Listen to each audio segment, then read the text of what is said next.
The Fair Imperia by Honoré de Balzac.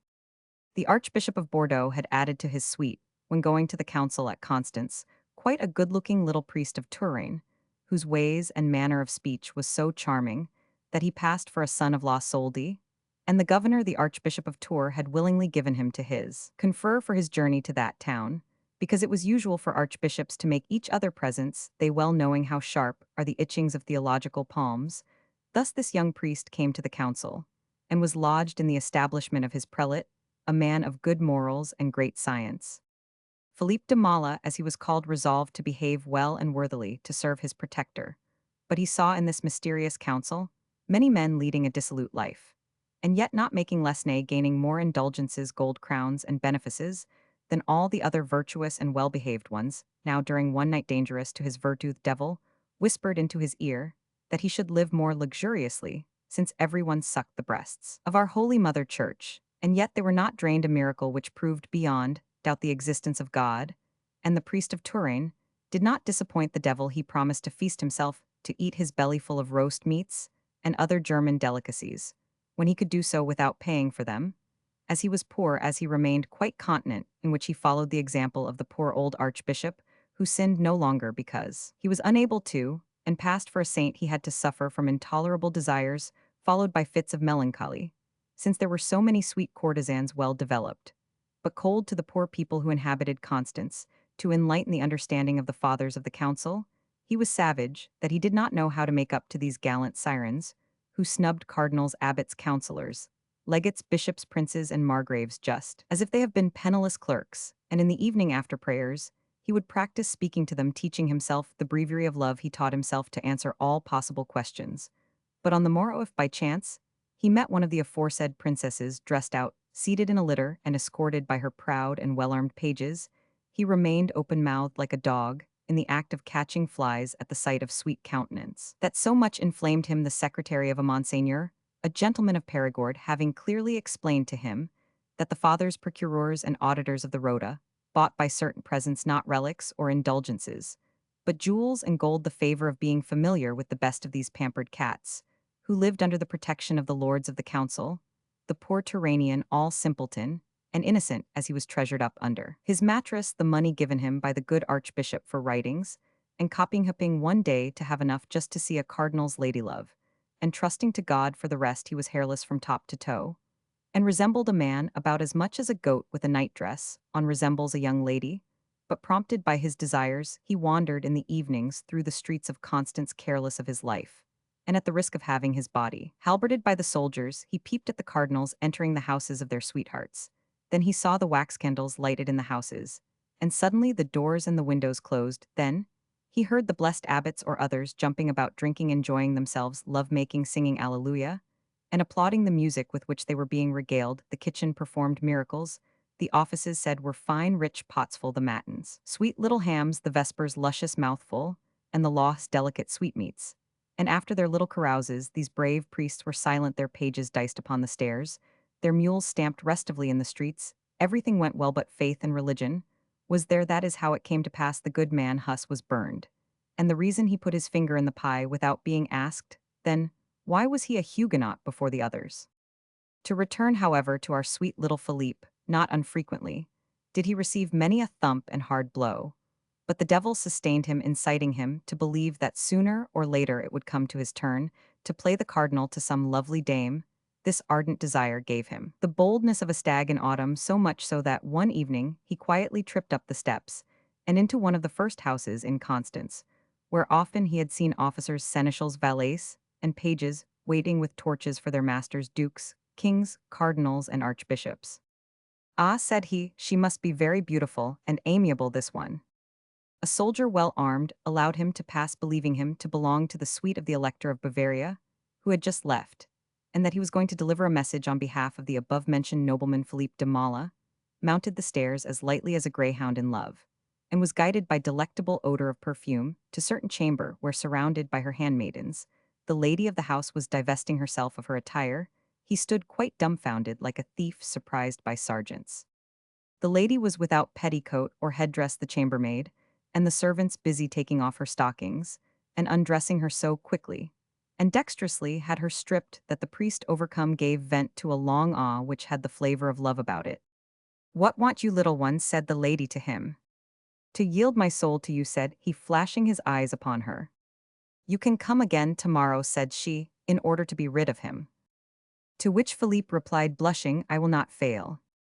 Then she burst out laughing. Philippe, struck motionless, stood quite at his ease, letting wander over her his eyes that glowed and sparkled with the flame of love. What lovely thick hair hung upon her ivory white back, showing sweet white places fair, and shining between the many tresses, she had upon her snow-white brow a ruby circlet less fertile in rays of fire than her black eyes, still moist with tears from her hearty laugh. She even threw her slipper at a statue, gilded like a shrine, twisting herself about from very ribaldry, and allowed her bare foot smaller than a swan's bill to be seen this evening.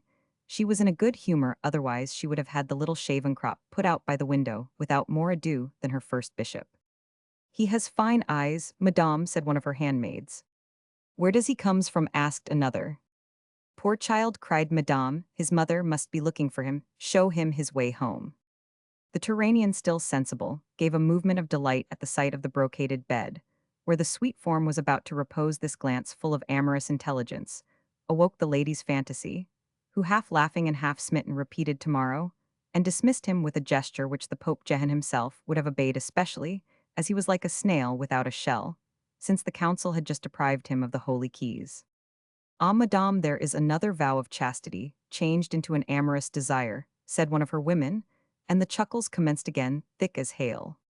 Philippe went his way, bumping his head against a wall like a hooded rook, as he was so giddy had he become at the sight of this creature, even more enticing than a siren rising from the water. He noticed the animals carved over the door, and returned to the house of the archbishop with his head full of diabolical longings, and his entrails sophisticated.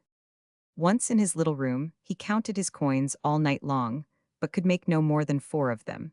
And as that was all his treasure, he counted upon satisfying the fair one by giving her all he had in the world. "What is it ails you?" said the good archbishop, uneasy at the groans and ohs of his clerk. "Ah, my lord," answered the poor priest, "I am wondering how it is that so light and sweet a woman can weigh so heavily upon my heart." "Which one?" said the archbishop, putting down his breviary, which he was reading for others. "Good man." "O mother of God, you will scold me, I know, my good master, my protector, because I have seen the lady of a cardinal at the least, and I am weeping, because I lack more than 1 crown to enable me to convert her." The archbishop, knitting the circumflex accent that he had above his nose, said not a word.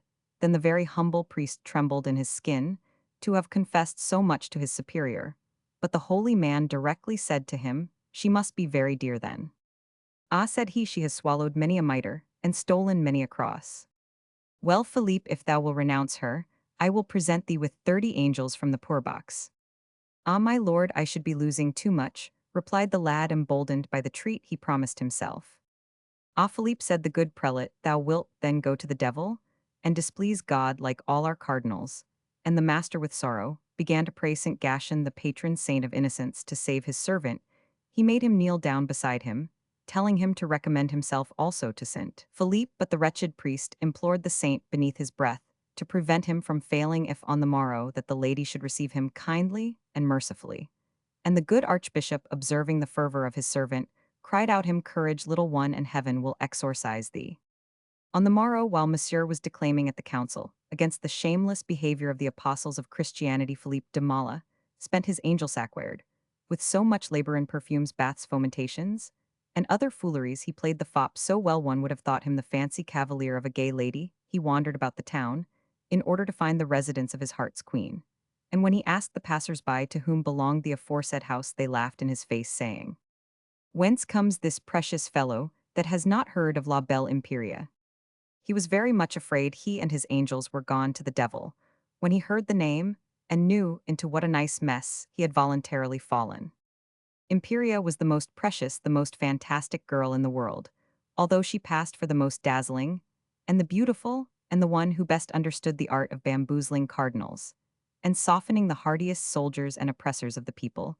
She had brave captains, archers, and nobles ready to serve her at every turn. She had only to breathe a word, and the business of anyone who had offended her was settled. A free fight only brought a smile to her lips, and often the Sire de Baudricourtin of the king's captains would ask her if there were anyone he could kill for her that day, a little joke at the expense of the abbots with the exception of the potentates among the high clergy with whom Madame Imperia managed to accommodate her little tempers.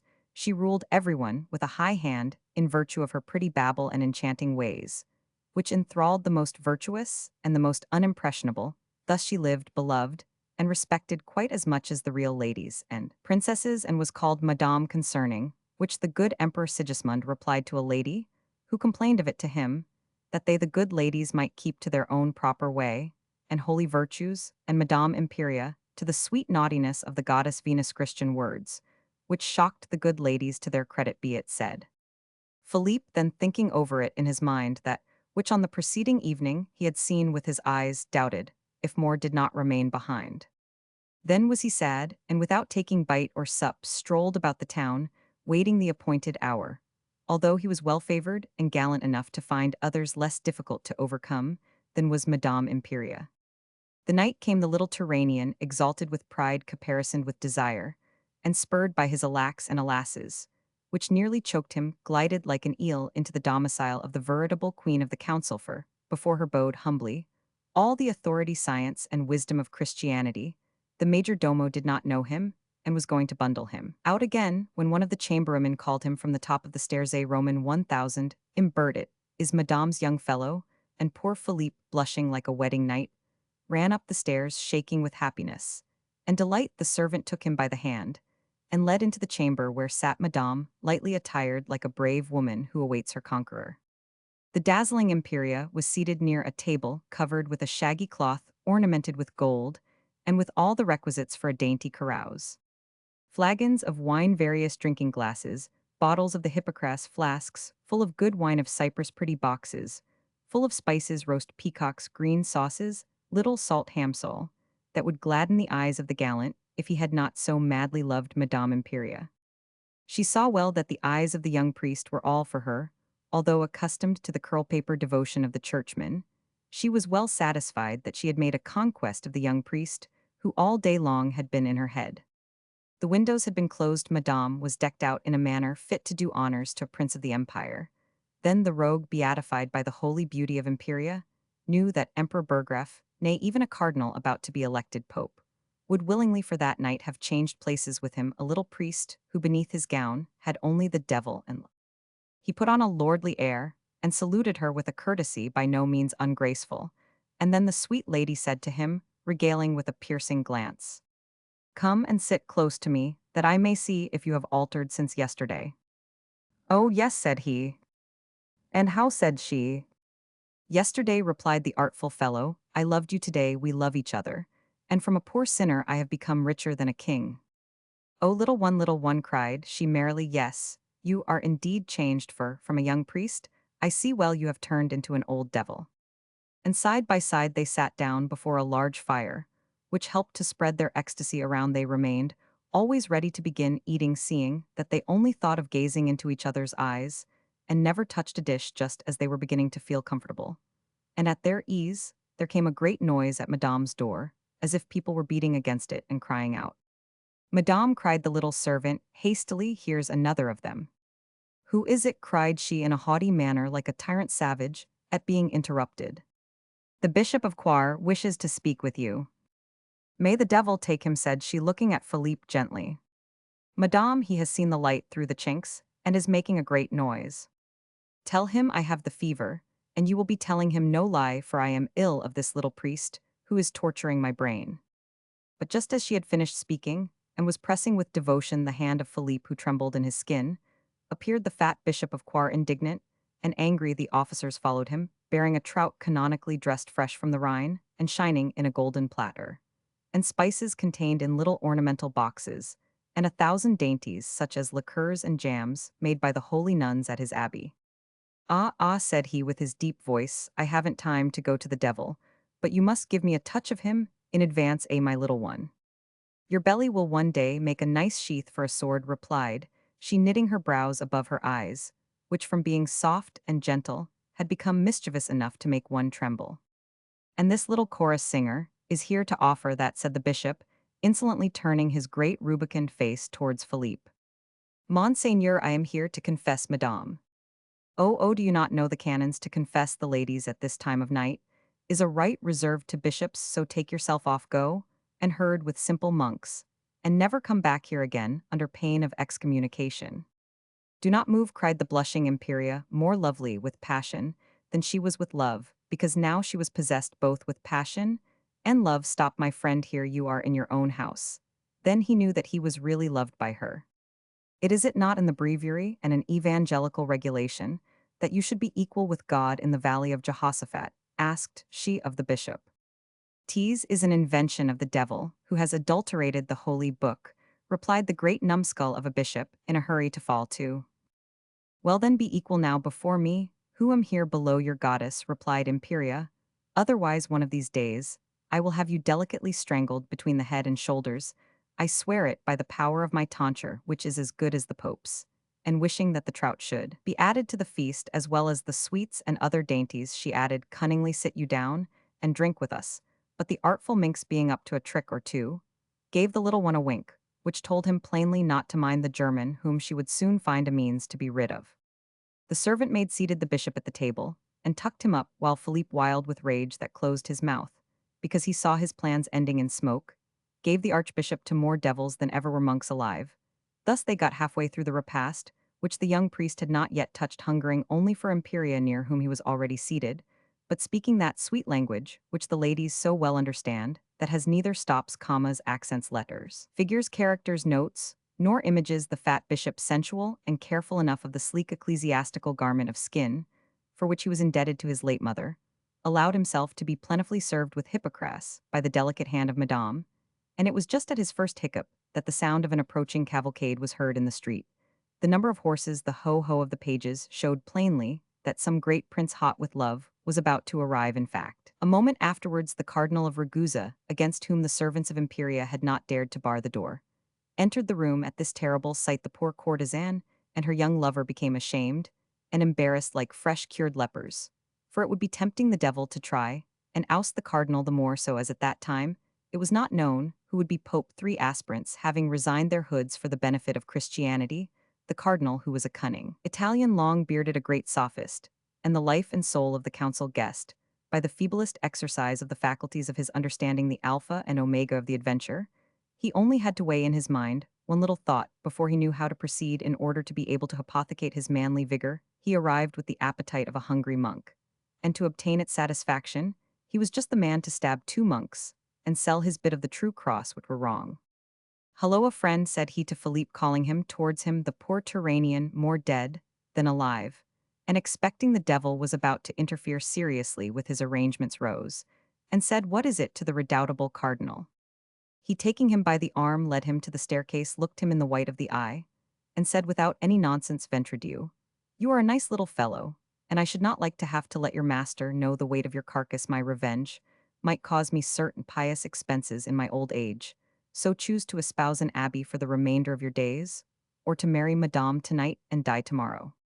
The poor little Turanian in despair murmured, may I come back when your passion is over? The cardinal could scarcely keep his countenance, but he said sternly, choose the gallows or a mitre. Ah, said the priest maliciously, a good fat abbey. Thereupon the cardinal went back into the room, opened an escritoire, and scribbled upon a piece of parchment an order to the envoy of France. Monseigneur, said the Turanian to him, while he was spelling out the order, you will not get rid of the Bishop of Coire so easily as you have got rid of me, for he has as many abbeys as the soldiers have drinking shops in the town. Besides, he is in the favor of his lord now. I fancy to show you my gratitude for this so fine abbey. I owe you good piece of advice. You know how fatal has been, and how rapidly spread this terrible pestilence, which has cruelly harassed Paris. Tell him that you have just left the bedside of your old friend the Archbishop of Bordeaux. Thus you will make him scutter away like straw before a whirlwind. Oh, cried the cardinal, thou meritest more than an abbey. Ah, ventre Dieu, my young friend, here are 100 golden crowns for thy journey to the abbey of Turpinay, which I won yesterday at cards, and of which I make you a free gift. Hearing these words and seeing Philippe de Mala disappear, without giving her the amorous glances she expected, the beautiful Imperia, puffing like a dolphin, denounced all the cowardice of the priest. She was not then a sufficiently good Catholic to pardon her lover deceiving her, by not knowing how to die for her pleasure, thus the death of Philippe was foreshadowed in the viper's glance. She cast at him to insult him, which glance pleased the cardinal much, for the wily Italian saw he would soon get his abbey back again, the Turanian heating. Not the brewing storm avoided it by walking out silently with his ears down, like a wet dog being kicked out of a church. Madame drew a sigh from her heart. She must have had her own ideas of humanity for the little value she held in it. The fire which possessed her had mounted to her head, and scintillated in rays about her, and there was good reason for it, for this was the first time that she had been humbugged by priest. Then the cardinal smiled, believing it was all to his advantage. Was not he a cunning fellow? Yes, he was the possessor of a red hat. Ah, ah, my friend, said he to the bishop, I congratulate myself on being in your company, and I am glad to have been able to get rid of that little wretch unworthy of Madame, the more so as if you had gone near him, my lovely and amiable creature, you would have perished miserably through the deed of a simple priest. Not how. He is the secretary of the Archbishop of Bordeaux. The good man was seized this morning with the pestilence. The bishop opened his mouth wide enough to swallow a Dutch cheese. How do you know that? Asked he. Ah, said the cardinal, taking the good German's hand, I have just administered to him, and consoled him at this moment. The holy man has a fair wind to waft him to paradise. The Bishop of Coire demonstrated immediately how light fat men are, for when men are big-bellied, a merciful providence, in the consideration of their works, often makes their internal tubes as elastic as balloons. The aforesaid bishop sprang backwards with one bound, burst into a perspiration, and coughed like a cow who finds feathers mixed with her hay. Then, becoming suddenly pale, he rushed down the stairs without even bidding Madame adieu when the door had closed upon the bishop, and he was fairly in the street. The Cardinal of Ragusa began laughing fit to split his sides. Ah, my fair one, am I not worthy to be pope, and better than that thy lover this evening? But seeing Imperia thoughtful, he approached her to take her in his arms and pet her, after the usual fashion of cardinals' men, who embrace better than all others even the soldiers, because they are lazy and do not spare their essential properties. Ha, said she, drawing back, you wish to cause my death, you ecclesiastical idiot. The principal thing for you is to enjoy yourself, my sweet carcass. A thing accessory, your pleasure will be my death. And then y'all canonize me perhaps. Ah, you have the plague, and you would give it to me. Go somewhere else, you brainless priest. Ah, touch me not, said she, seeing him about to advance, or I will stab you with this dagger. And the clever hussy drew from her armoire a little dagger, which she knew how to use with great skill when necessary. But my little paradise, my sweet one, said the other, laughing, don't you see the trick? Wasn't it necessary to be get rid of that old bullock of Coire? Well then, if you love me, show it, replied she. I desire that you leave me instantly. If you are touched with the disease, my death will not worry you. I know you well enough to know at what price you will put a moment of pleasure at your last hour. You would drown the earth. Ah, ah, you have boasted of it. When drunk, I love only myself, my treasures, and my health. Go, and if tomorrow your veins are not frozen by the disease, you can come again today. I hate you, good cardinal, said she, smiling. Imperia, cried the cardinal on his knees, my blessed Imperia, do not play with me thus. No, said she, I never play with blessed and sacred things. Ah, ribald woman, I will excommunicate thee tomorrow. And now you are out of your cardinal sense. Imperia, cursed daughter of Satan, oh, my little beauty, me love. Respect yourself more, don't kneel to me, fie for shame. Wilt thou have a dispensation in articulo mortis? Wilt thou have my fortune, or better still, a bit of the veritable true cross? Wilt thou? This evening, all the wealth of heaven above and earth beneath would not buy my heart, said she, laughing. I should be the blackest of sinners, unworthy to receive the blessed sacrament, if I had not my little caprices. Ill burn the house down, sorceress, you have bewitched me. You shall perish at the stake. Listen to me, my love me gentle. Dove, I promise you the best place in heaven, no death to you, then death to the sorceress. Oh, oh, I will kill you, monseigneur. And the cardinal foamed with rage. You are making a fool of yourself, said she. Go away, y'all tire yourself. I shall be pope, and you shall pay for this. Then you are no longer disposed to obey me. What can I do this evening to please you? Get out. And she sprang lightly like a wagtail into her room, and locked herself in, leaving the cardinal to storm that he was obliged to go, when the fair Imperia found herself alone, seated before the fire.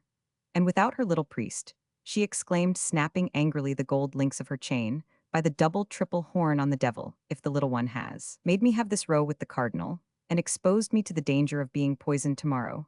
Unless I pay him over to my heart's content, I will not die, till I have seen him burned alive before my eyes. Ah, said she, weeping this time real tears, I lead a most unhappy life, and the little pleasure I have costs me the life of a dog, let alone my salvation. As she finished this Jeremiad, wailing like a calf that is being slaughtered, she beheld the blushing face of the young priest who had hidden himself peeping at her from behind her large Venetian mirror. Ah, said she, thou art the most perfect monk that ever dwelt in this blessed and amorous town of Constance. Ah, ah, come, my gentle cavalier, my dear boy, my little charm, my paradise of delectation. Let me drink then eyes, eat thee, kill thee, with my love, oh, my ever-flourishing, evergreen, sempiternal God. From a little monk, I would make a king, emperor, pope, and happier than either there thou canst put anything. To fire and sword I am thine, and thou shalt see it well, for thou shalt be all a cardinal, even when to redden thy hood I shed all my heart's blood. And with her trembling hands all joyously, she filled with Greek wine the golden cup brought by the Bishop of Coire, and presented it to her sweetheart, whom she served upon her knee, she whose slipper princes found more to their taste than that of the Pope. But he gazed at her in silence with his eye, so lustrous with love, that she said to him, trembling with joy, Ah, be quiet, little one, let us have supper.